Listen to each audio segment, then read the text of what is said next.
Hi guys, it's Randi Rubenstein.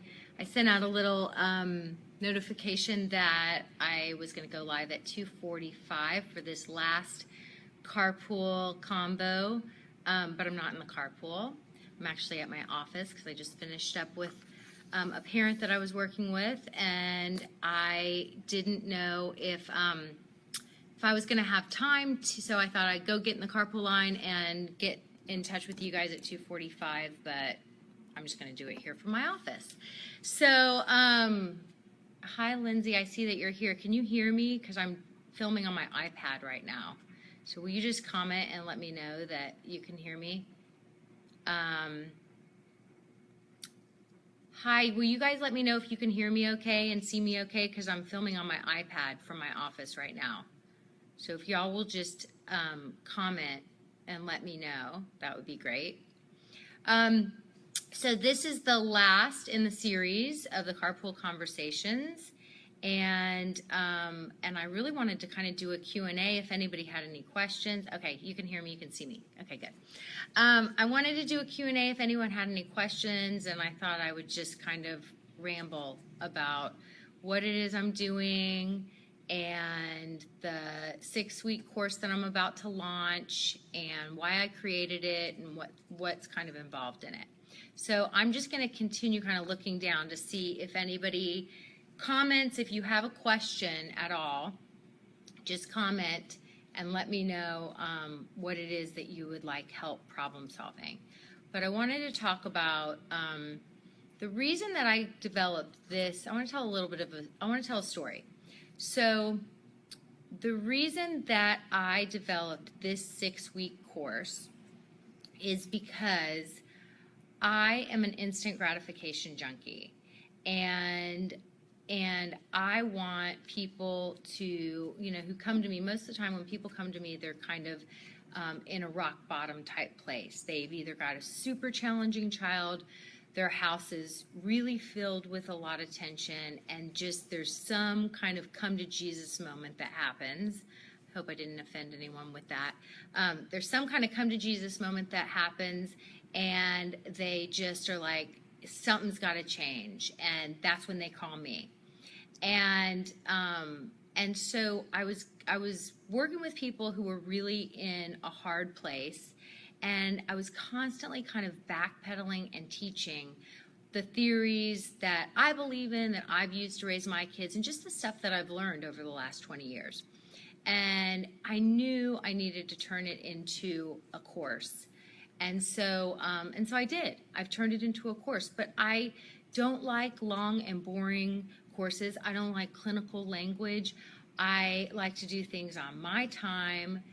So I really created a course that I would have wanted to take years ago, and I made it into like just the most crucial bite-sized teaching nuggets, so that you can consume information quickly and instantly take action. Because the bottom line is that our kids are growing so rapidly, and every single month of their lives, especially when they're little, it's really crucial to get things to a better place. So I wanted to make it possible for people to get this information and to start putting it into practice instantly in their life. I used to teach these classes, and it was interesting. I taught these classes, and they were a little more drawn out, and it was someone else's curriculum. And so what I've done now is I've made my own curriculum, and I've combined a bunch of different teachings and kind of my own theories, and just, it's almost like a best of. Remember like those songs from, I remember having a friend spend the night, and there was this little record. I'm really aging myself here, but there was this like little 45 record that was called Stars on 45, and we would, when you would have like a friend spend the night and you would make up a dance. Do you think you can still help your kids once they are adults? I will get to that in just one second, but the answer is yes. So I was making up this dance with my friend, Stars on 45, and it was like our whole night activity, and it was just like little snippets of all the best parts of these songs. And I think that's what my parenting program is. I think it's like Stars on 45 on parenting. It's just the best little nuggets that I've learned over the years, and I put them concisely into a program and made it for learning on the go, nothing overwhelming, nothing too clinical, so that people can make big changes in their family quickly. And stop the stress and the yelling and the tension, and get to having more fun and having the family that you want. So a client that actually just left my office is a mom of adult kids, 20, I think 30, 27, and 25. And in an hour and a half, she's an incredible woman, but in an hour and a half, she had huge shifts, and I just taught her how to have a productive conversation. And interestingly, and I see who's here, women, it was the weight issue, the mom and the daughter gaining weight. And, like we all know, that's such a loaded gun right there. But yeah, in an hour and a half, she was motivated and excited to go and start having productive conversations with her daughter. And I'll just share with you, one of the big kind of epiphanies she had was, we talked about in our society, we are not taught how to experience big emotions. So here was this mom, super devoted mom, all these years of really doing everything possible to give her kids, this happy, beautiful life. And she's got super productive, successful kids. They're like engineers and really doing incredible things in their life. But the one thing she had no control over was weight. And she herself is a woman that doesn't struggle with weight, but her daughter, actually two of her daughters, both were built more like her husband. And so in her mind, she was feeling like, we want the moon and the stars for our kids. And so she sees her daughters start to gain weight, and she said, I think I've said things over the years. I think I've made glances and comments, and I know it's not helpful, and I just can't stop myself. And so we really broke that down and kind of, uncovered why she's done that over the years, what the intention was. The intention was, I want my kids to be happy. And in her mind, being overweight would make them unhappy. And so we're not taught to deal with big emotions like sadness and hard things. And so what had happened is that she only modeled this kind of this happiness model. She had this happiness model. So anytime she was even unhappy as a person, she would just pretend to be happy. So her kids really never had a model of what it looks like for their mom to handle big emotions, for their mom to go through periods of not being super happy and joyful. And so with the best of intentions, only wanting to model happiness for her kids and not wanting to put her stuff on her kids, she had sent her kids this message of, big hard emotions are not okay, and that's not what we do in our family. And so what we kind of think has happened is her daughters, that look, food can be a drug, and they learn to eat to soothe themselves when they were having big hard emotions. And so just even breaking that down, she was ready to go and have a different conversation, and to start from the place of what I always say, which is the apology, which is really ownership, which is, I'm sorry. I think that I've said some things and done some things over the years that haven't been so helpful. And I want to kind of break it down and let you know where I was when I did that, but why I did it. And I want to apologize because I think I accidentally added to the problem rather than being part of the solution. And she's going to go and have that conversation. And I think it will be super helpful for her relationships. And she was really excited. So yes, I absolutely think that you can still improve your relationships with adult children, 100%. If anyone else, so for anyone that has joined late, if you have any kind of a question or an issue that you want help problem solving, you want to put it in the comment bar. I'm here taking live questions and ready to ramble. Ready to ramble? Do we like that? I know y'all are rolling your eyes that I'm such a dork.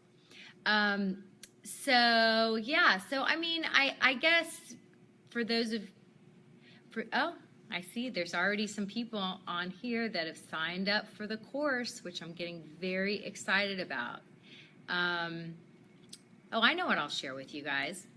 So this morning, one of the things that I've learned in all of my coach training is how to turn negative thinking, how to turn negative thoughts around. And I did a thought turnaround for myself this morning, and I'm going to share it with you guys just because I feel like it. So, the thoughts that go through our mind are what basically can derail us and sabotage us and cause us to stall out in our lives and not accomplish the things that we want to accomplish. So I was having a thought in my mind that I've worked so hard on this 6-week program. Really, I'm really proud of it. I think it's going to be amazing, and I've really created something incredible. But to have an incredible experience, you have to actually have people signed up. Wait, hold on. What do you do when your parents intervene or give you parenting advice based on their old style? That's good. That's good. One of the things, I'm going to get to these questions. Thank you guys for asking me questions. One of the, how do you have this wonderful experience if people don't actually sign up for the program? And so I have had some signups, and but that part of me of I'm throwing a party and what if like only 3 people show up was going through my mind of I've put all this work into decorating for this party, buying refreshments for this party, getting a fabulous outfit for this party, picking out just the right playlist for this party, and now like it's going to be awkward because like 3 people are going to show up and then they're going to like it's not going to be fun and they're going to really be dying to leave and they're going to feel guilty because they don't want to leave because I went to all this effort and I'm just going to look like a big loser. So I was having that thought. And the turnaround, the thought was, it was what if no one comes? And that thought was causing me to have feelings. The circumstance is I'm launching a program. The thought is, what if nobody comes? The feeling that comes from the thought is, if no one comes, if I'm thinking that thought, no one comes, then it causes me to feel sad, actually. It causes me to feel disappointed and sad. And then what's the action I take when I feel disappointed and sad? The action I take is I usually quit or just stop putting myself out there. So what that would look like for me would be like, this is day 5. I was just going to kind of do a Q&A. Maybe I'll blow it off. Or I've been sharing these things with different moms groups on Facebook to try and get the word out there because I've been doing free trainings and free content. And I was thinking, well, maybe I won't share the one from yesterday. And I'm not going to, I don't really know how many people are actually watching it. What if nobody cares? What if I'm just looking desperate or something? I'm just not going to do it. So the action is I would just stop sharing my stuff and stop putting myself out there, essentially quitting. And then what would the result be? The result would be, the word wouldn't get out and people wouldn't sign up for this incredible course that I created I created to help families transform their households quickly. That's why I created the program. And so that would be the result, is that no families are getting transformed because I wasn't willing to put myself out there. So I turned that thought around. And the thought was, exactly who's meant to come is going to come. Exactly who's meant to come is going to. And if it turns out that it's a small program, I said I was going to accept 20 people. Well, if it ends up just being 10 people, then it needed to start out small because I needed to get my bearings and not feel overwhelmed. And I love to give everyone I work with a ton of time and attention and invest in them in every fiber of my being. So exactly who's meant to come is going to come. And then that caused me to have feelings of calm and peace. And so the action I took once I had the calm and peace from that was I immediately started sending the recording from yesterday out to the different Facebook groups. I started thinking about what I was going to do today for you guys. What if nobody commented about anything? And the results are, now I'm here having this live broadcast from a place of calm peacefulness, and you guys are joining me and you're commenting and you're asking me questions, and I feel totally peaceful that the parenting course is going to turn out to be comprised of the exact community that's meant to be there. And coincidentally, I had 2 more signups between that time and now. So it's just interesting how you can learn how to shift your thoughts and how productive it is and how it affects your day. Okay, so I'm going to get to some of these questions. My 8-year-old has been screaming at me for various reasons over the past few days. How do we let them know we aren't yelling anymore? How do I not scream back, especially when she says very nasty things? It's such a good question. That's such a good question, Valerie. Love that. So as humans, I say, and y'all will notice I say the same thing kind of over and over again. As humans, we're pattern-seeking creatures. Our brains seek patterns. That's what we do. It causes us to expend the least amount of energy when we go back to an old pattern. So your daughter's been used to a yelling pattern, and here you are. You've changed the recipe in the household. You're working so hard to change the pattern. But she's used to the old pattern. She's used to communicating with you from that yelling place. She's used to getting that type of attention from you. And in some weird, crazy way, that has worked for her. And that's what her brain knows. And so she didn't ask for this change. Even though you know she's going to greatly benefit from this change, she didn't ask for it. So she just hasn't gotten the memo yet. And as you, and I know that you've signed up for the course, as you have me in your ear for 6 weeks to keep you accountable and retrain your brain and truly create a new pattern, guess what your little 8-year-old daughter's going to learn? There's a new way we do things around here, and it doesn't involve yelling and anger. It involves calm voices and people who communicate from a calm-centered space and put their heads together and are a team, and it's a collaborative, beautiful family. And when we have upsetting feelings and hard, big emotions, you know what? We can deal with anything, and we do it from a place of calm. And here's my mom, who's modeling this as the calm, assertive CEO of the household. She's modeling this for me. And so now I know how to do it. And I trust my mom more, and she's my soft place to land. And it feels good to be a member of this family. It feels really good. So she will learn, but you got to just give her some time. She didn't, she just hasn't gotten the memo yet, but she's going to get it soon. Okay, I'm going to go to the next. What do you do when your parents intervene or give you parenting advice based on their old style? Great question, because I have had many years of this, and many years of when my kids would spend the night and my parents would say, oh, really? You run such a healthy household? Well, then why are they begging for chocolate chip cookies at 9:30 in the morning? See, they love, and I'm like, because kids love sugar. If you offer them chocolate chip cookies at 9:30 in the morning, of course they're going to take chocolate chip cookies at 9:30 in the morning. But I have had that in my ear for many years. And all I can say is that at this point in time, my parents have gotten with the program because they've seen the results. The proof is in the pudding. And, I still get comments here and there, mostly just to kind of, poke the bruise or needle me from my dad, not from my mom, because my mom is too sweet to do that kind of thing. But my dad will make little comments like, what did he say recently to me? I don't know. He's, he'll make comments about, like, he heard me and Corey talking about something. We were Sunday night dinner over there, and he heard us talking about something, Corey was telling me, I think, about maybe something at school or somebody who upset him. And we were, it's our normal banter. The conversation was like, yeah, that's hard. Happy people don't go around spreading misery. That kid sounds like he's got some pretty upset feelings in his, inside his body, and he's coming to school and he's acting out and he's lashing out. And that's really hard. I mean, it's hard for him. It's hard for you to receive it.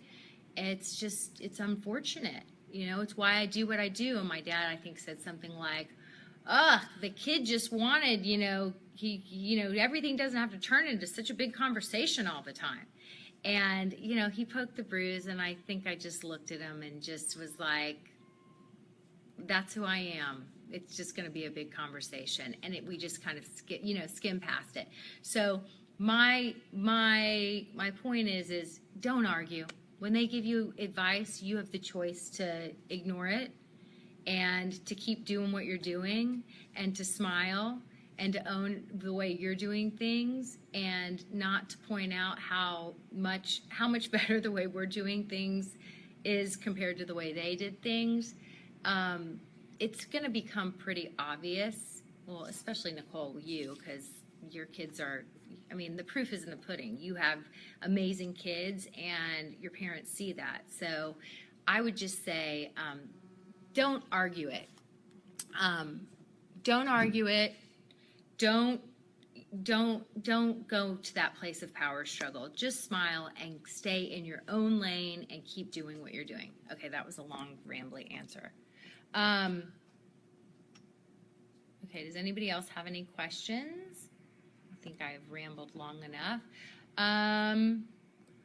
This is it. If you have any challenges or anything you want to throw at me, or if you guys disagree with anything I just said, please feel free to speak up. Yeah, I think that parents, I just want to go back to that. I think quite often when we feel like our parents are judging the way we're parenting, it can derail us and cause us to really not be the parent that we want to be, because we get so worried about what our parents are thinking about us. And that causes us not to be the parent that we want to be for our kids. We fall into that parent gap, the gap between the parent you always swore you were going to be and the parent you currently are. There's a gap there, and we want to close that gap so that we can be the parent we truly have always wanted to be, maybe the parent that we wish we would have had. We want to be that parent during the hard moments. So when our kids are being challenging and acting up and we have our own parents right there witnessing the whole shebang, that's a lot of stress. That's a lot of stress hormones going on in your body. It's so easy to go to that place of resorting to the way they did things because they'll approve of the way that they did things, and you're ultimately underneath it wanting to seek their approval. But why are we wanting to seek their approval as adults when we didn't even like it when they did it that way when we were kids? It's like, literally, it is the definition of insanity to just repeat the same thing generation after generation and expect different results. If you didn't like it, don't do it to your kids. And just because your parents are there watching and they're going to make comments, don't succumb to that. It's like succumbing to peer pressure. Just stay in your own lane and keep, standing the course of doing things from this conscious place where you get to have empathy and understanding and see your child's perspective and not scream at them and threaten them and shame them and say harsh things. It doesn't feel good for anyone. We're not doing it that way. We're not doing it that way anymore. Okay, in-laws staying with me with a newborn. Oh my, it has been an event. Congratulations, Amanda. It's so amazing. It has been an event. Can't wait to see you so we can talk. Yes, I can't wait to see you. And I think you had told me there's even like a cultural thing going on. So in-laws staying with you, maybe some cultural differences going on, feeling that judgment from the next generation when you've got your brand new first baby. There's so much going on. Your hormones are going crazy. you're learning all these things, you're sleep deprived. Like, that's a lot of stress. It's a lot of stress.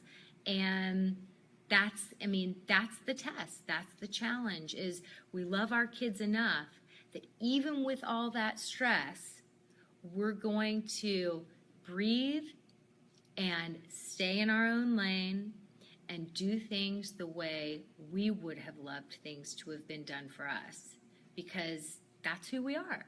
That's what this group, this community is all about, is about righting the wrong of the past, evolving. We're supposed to evolve as humans. We're supposed to do things differently.